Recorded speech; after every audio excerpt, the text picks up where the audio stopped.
सुरक्षा दल नाम के संगठन के कई कार्यकर्ता झंडा, डंडा और बैनर लेकर आपके दफ्तर में घुसे और जमकर उत्पात मचाया। सुबह 11:05 पर अचानक 40-50 लोग पहुंचते हैं इस कार्यालय पर और तोड़फोड़ शुरू कर देते हैं। यहाँ पर नारेबाजी शुरू हो जाती है। नारेबाजी अरविंद केजरीवाल के खिलाफ होती है, प्रशांत भूषण के खिलाफ होती है। यहाँ पर जो भी कार्यकर्ता होते हैं आम आदमी पार्टी को, उनको डराया धमकाया जाता है, तोड़फोड़ शुरू कर दी जाती है। लोग अंदर आने के बाद में उन्होंने लाठियां उठा ली, लाठी उठा करके वार किया ऊपर। मैं यहीं खड़ा हुआ था, फिर कुछ ईंटें उठा के फेंकी हैं, जैसे तैसे बचे हैं यहाँ पर। हमारे हर एक चीज का वो नुकसान करने के उद्देश्य से आए थे। इतने बड़े बड़े उन्होंने ईंटें लिए थे जो कि उन्होंने फेंके हम लोगों पे। मैंने गेट लगाया और ईंटें चालू हो गए। हमला करने वालों का कहना था कि प्रशांत भूषण के बयान के खिलाफ प्रदर्शन था। तोड़फोड़ हमने की कहा है? हम लोगों ने तो प्रदर्शन किया। अच्छा। उन लोगों ने धक्का मुक्की की, हमें बाहर निकालने की कोशिश की। उस बीच में जो हो गया। हम आपको बता दें कि प्रशांत भूषण ने कहा था कि कश्मीर के लोग सेना की तैनाती चाहते हैं या नहीं, इस पर वहाँ जनमत संग्रह होना चाहिए। हालांकि अब प्रशांत भूषण और सहयोगी कह रहे हैं कि उनकी बातों को गलत संदर्भ में पेश किया गया। आम आदमी पार्टी के दफ्तर पर हमले का मुख्य आरोपी पिंकी चौधरी है, जिसे गिरफ्तार कर लिया गया है। घटना के आधार पर हम लोग वीडियो फुटेज भी देखा, उस पे एक व्यक्ति के नाम भी आइडेंटिफाई हुआ। उनका नाम तो भूपिंदर चौधरी उर्फ पिंकी चौधरी। हम लोग के साथ कम से कम 10-15 लोग साथ आए थे। प्रशांत भूषण कुछ और भी नाम गिना रहे हैं। प्रशांत के मुताबिक इन सभी नामों के तार बीजेपी से जाकर जुड़ रहे हैं।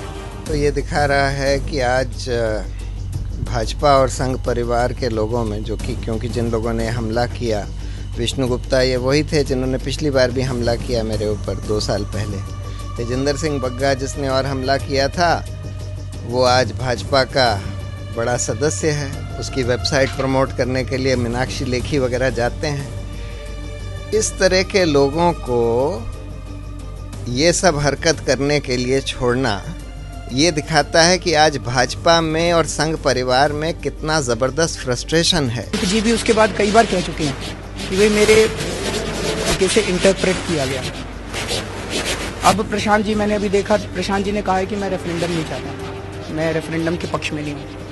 तो अब वो क्या चाहते हैं? ये लोग प्रशांत जी का कत्ल करना चाहते हैं, प्रशांत जी को मारना चाहते हैं, मुझे मारना चाहते हैं। मैं उनको ये कहना चाहता हूँ कि अगर मुझे मारने से या प्रशांत जी को मारने से या हमारे ऑफिस में तोड़फोड़ करने से अगर कश्मीर का समाधान होता हो तो वो मुझे जगह बता दें, समय बता दें, स्थान बता दें, मैं आ जाऊंगा मुझे मारने। अगर इससे देश की कश्मीर की समस्या का समाधान होता हो तो।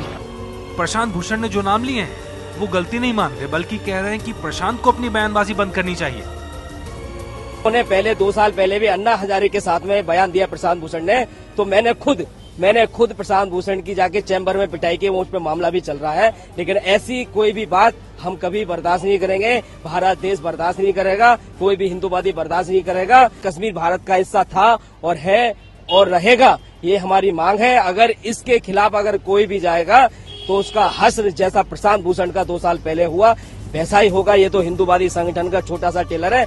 बीजेपी हमले की निंदा तो कर रही है, लेकिन प्रशांत के बयान पर सवाल भी उठा रही है। कानून उनके अपने हाथ में लें और फिजिकली किसी को अटैक करें, उसको हम समर्थन कभी नहीं देंगे और इसीलिए उसका खंडन करते हैं। मगर ये भी हम याद रखना चाहिए कि प्रशांत भूषण जी का लाइन कश्मीर के ऊपर जो इस देश का अटूट अंग है, उसके ऊपर जो प्रशांत भूषण जी ने कहा, उसको भी हम पुरजोर खंडन करते हैं। प्रशांत भूषण के बयान के बाद से ही पोस्टरों के जरिए उन पर हमले किए जा रहे हैं। दिल्ली में जगह जगह इस तरह के पोस्टर दिखाई दे रहे हैं जो भगत सिंह क्रांति सेना ने लगाए हैं, जिसमें पूछा गया है लोगों से सवाल और आम आदमी पार्टी की तरह ही लोगों से राय मांगी जा रही है कि प्रशांत भूषण को पाकिस्तान भेज देना चाहिए क्या, और लोगों से जवाब देने के लिए कहा है SMS के जरिए। फोन नंबर भी दिया है 9818737573 और कहा है कि अगर इसका जो नतीजा है वो 8 जनवरी को घोषित किया जाएगा। अगर 51% से ज्यादा जनता हाँ कहती है तो भगत सिंह क्रांति सेना प्रशांत भूषण को पाकिस्तान जाने का टिकट स्पॉन्सर करेगी। तो आम आदमी पार्टी के तरीके से ही कटाक्ष किया गया है, आम आदमी पार्टी के तरीके से ही हमला किया गया है प्रशांत भूषण पर। आपको बता दें कि आम आदमी पार्टी ने प्रशांत के जनमत संग्रह वाले बयान से किनारा कर लिया था, लेकिन अब उसी बयान को लेकर इस तरह के हमले से सवाल उठता है कि क्या आम आदमी पार्टी का मुकाबला गुंडागर्दी से किया जा रहा है? सांप्रदायिक माहौल बिगाड़ने की कोशिश कौन कर रहा है? सबसे बड़ा सवाल कि क्या इस हमले के पीछे बीजेपी है।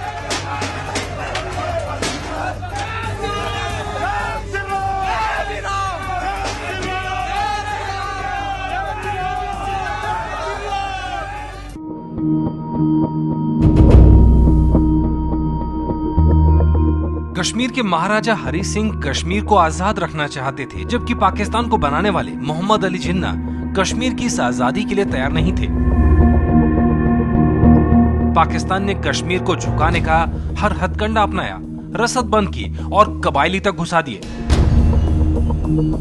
पाकिस्तान की तरफ से हथियारों से लैस कबायलियों ने कश्मीर पर हमला बोल दिया। हजारों की संख्या में हथियारों से लैस आक्रमणकारी श्रीनगर की तरफ बढ़ रहे थे। दूसरी तरफ कश्मीर रियासत में बगावत हो गई। रियासत के मुस्लिम सैनिकों ने सेना छोड़कर हमलावरों से हाथ मिला लिया। इससे हमलावरों का हौसला और ताकत दोनों बढ़ गए। वो जल्द ही मुजफ्फराबाद तक पहुंच गए, मतलब श्रीनगर से 164 किलोमीटर दूर। पाकिस्तान से आए कबायलियों की लूटपाट और खून खराबे की वजह से जम्मू कश्मीर रियासत बर्बाद होने लगी। इसी के बाद महाराजा हरी सिंह ने भारत से मदद मांगी।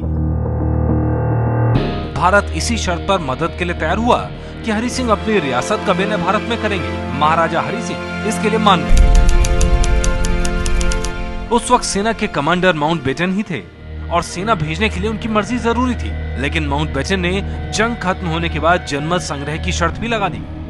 आखिरकार 27 अक्टूबर की सुबह लेफ्टिनेंट कर्नल दीवान रंजीत राय की अगुवाई में भारतीय फौज हवाई रास्ते से कश्मीर के लिए रवाना हो गई। रातों रात ये 3 एयरफोर्स के जहाज और बाकी सिविल एयरलाइंस के जितने जहाज थे अवेलेबल, उनको पालम और सफदरजंग एयरपोर्ट पे लाया गया और अगले दिन सुबह सूरज निकलने से पहले जो है पहली टुकड़ी 1 सिख की श्रीनगर एयरपोर्ट के लिए टेक ऑफ की।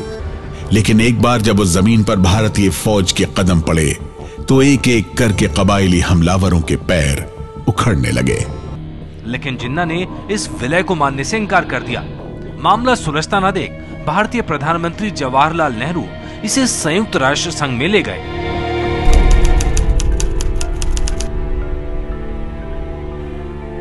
हम इस बात के लिए तैयार हैं कि जब कश्मीर में शांति व्यवस्था और कानून स्थापित हो जाए तो संयुक्त राष्ट्र जैसी अंतर्राष्ट्रीय संस्था की देखरेख में जनमत संग्रह करवाया जाए।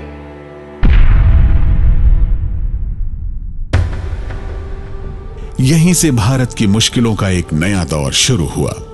यह पहला मौका था जब नेहरू ने कश्मीर में जनमत संग्रह यूनाइटेड नेशन की देखरेख में कराने की बात सार्वजनिक तौर पर कही।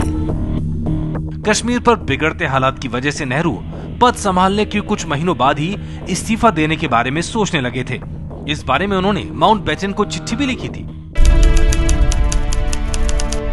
हाल की घटनाओं को देखते हुए मुझे लगता है कि आपको ये बता देना चाहिए कि सरकार में अपनी भूमिका पर मुझे पुनर्विचार करना होगा। मैंने कश्मीर के लोगों से कई वादे किए हैं और मैं किसी भी हाल में उनके खिलाफ नहीं जाना चाहता। 13 अगस्त 1948 को यूनाइटेड नेशन ने भारत और पाकिस्तान के बीच युद्ध विराम का प्रस्ताव दिया।